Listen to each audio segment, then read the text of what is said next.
그렇기 때문에 뭐 염대기식으로 이제 경력사항을 넣으시고요. 그 하단에 이분의 업무 위주의 성과를 넣었습니다. 어떻게 보자면 이거는 연대기식뿐만이 아니라 직무중심 이력서까지 약간의 혼합형으로 보시면 될 것 같습니다. 자, 경력직에 있어서 가장 많이 쓰는 이력서가 직무중심 이력서입니다.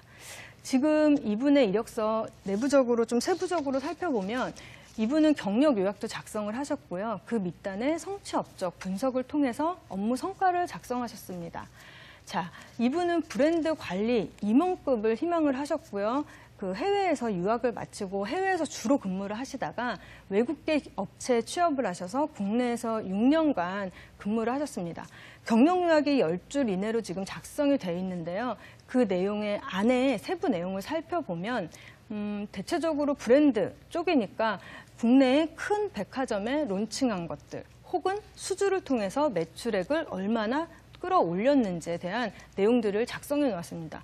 자, 이제 이 예고편을 봤으니까 이를 본 인사 담당자들은 그 안에 세부적인 내용들이 보고 싶겠죠. 그래서 그 밑단에 본인이 여기에 성과로 넣어놓은 주제를 3가지 정도로 구분을 하여서 그거에 따른 성과들을 작성해 넣었습니다. 자, 그 밑단에 오는 내용들은 외국어 능력이나 학력사항 또는 개인 신상 등이 들어가 있습니다. 제가 자꾸 성과라고 말씀을 드리니까 굉장한 부담을 느끼시는 경우가 있을 텐데요. 이를 조금 더 제가 쉽게 좀 설명을 드리면 최근에 추석이 지났잖아요. 저도 주부이기 때문에 그 전단지 같은 거에 관심이 많은데요. 과일을 산다고 한번 생각을 해보십시오. 전단지 2장이 있습니다. 하나는 30% 세일입니다 라고 내용만 들어가 있습니다. 금액이 없고. 근데 다른 전단지에는 원래 금액이 10,000원이었는데 30%를 세일해서 7,000원에 판매합니다 라고 구체적인 금액을 수치화시켜서 보여준다면 그쪽에 당연히 눈이 더 쏠릴 수밖에 없습니다. 그렇기 때문에 경력직 이력서 같은 경우에는 이러한 수치화된 구체적인 업무 역량이 드러나야 된다라고 보시면 됩니다. 이제 경력기술서로 한번 넘어가 보도록 하겠습니다. 경력기술서는 이력서와는 약간 달리 보셔야 되는데요. 선생님들이 이력서 작성하실 때 업무 역량 위주의 성과만 좀 작성을 하셨다라고 한다면 경력기술서는 기존에 본인이 하셨던 경력사항, 업무 내용을 모두 다루어준다라고 보시면 됩니다. 회사 입장에서는 이 사람을 뽑아야 되나 말아야 되나, 이 사람이 우리 회사에 들어와서 당장 근무를 할 수 있을까 없을까를 고민하기 때문에 세부적인 경력사항을 작성하시는 게 좋고요. 경력기술서는 모든 직무에 다 작성하시지는 않습니다. 하지만 최근에는 잘 작성하시지 않던 회계 파트 분야도 기존의 결산 업무를 몇 회 해봤는가, 이 사람의 업무 범위가 도대체 어디까지인가를 면접 시 물어보기 때문에 면접에 대비할 수 있는 경력기술서를 작성하시는 것입니다.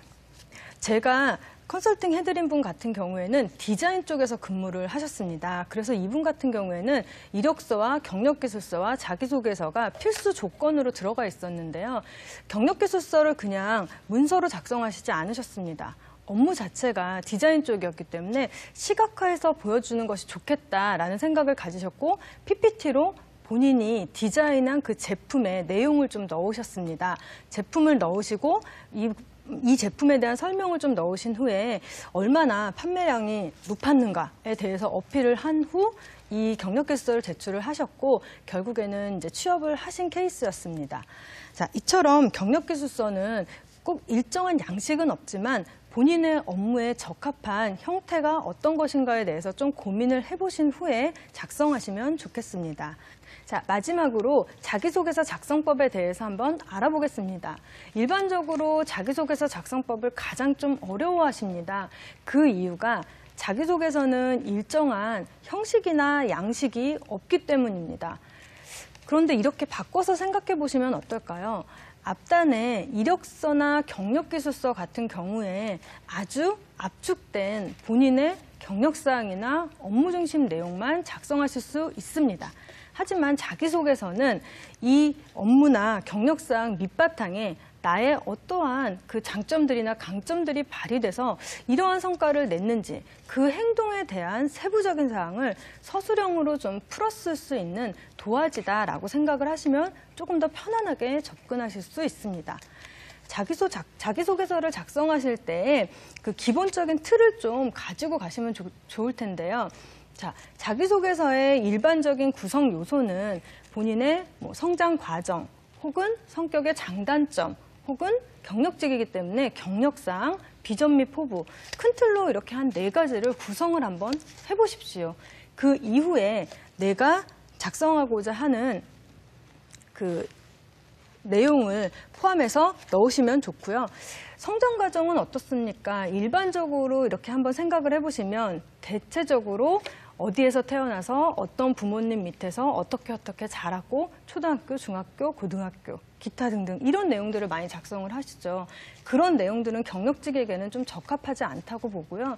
경력직 같은 경우에는 그 성장 과정이 본인이 현재 하고 있는 업무에 어떠한 긍정적인 영향을 미쳤느냐라는 내용으로 작업하시는 게 좋습니다. 한 분의 예를 들어보겠습니다. 이분은 그 과거에 아버님이 좀 일찍 돌아가셨다고 합니다. 그래서 어쩔 수 없이 실제 생활을 위해서 아르바이트를 하면서 어린 시절부터 본인이 생활을 했는데요. 회계 관련돼서 아껴야 되다 보니까 좀 정리를 하고 숫자를 다루고 능숙하게 본인이 그것을 할 수 있다는 것을 일찍부터 알게 되었다고 합니다. 실제 이분은 10년 정도 재무 파트 쪽에서 근무를 하셨고요. 성장 과정에 이러한 내용들을 어필함으로써 조금 더 많은 질문과 효과를 발휘했다고 합니다. 자, 성장 과정은 이렇게 작성이 될 것이고요. 그 이웃단의 성격의 장단점이라는 주제에 대해서 한번